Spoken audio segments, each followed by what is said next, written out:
The Premiere Pro interface consists of 4 main panels. In no particular order, I have the source, the program, project and timeline. These are the 4 main windows you will be dealing with.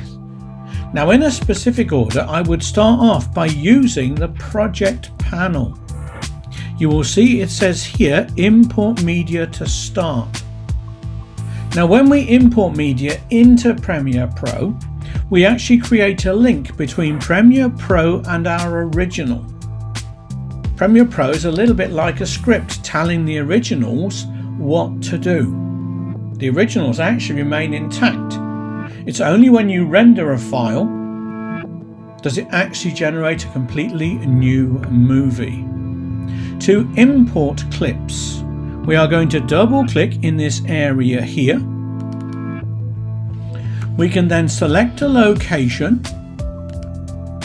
In this case, I'm going to go into my PR training folder where I've saved our getting started file. This is the main project panel, the instructions.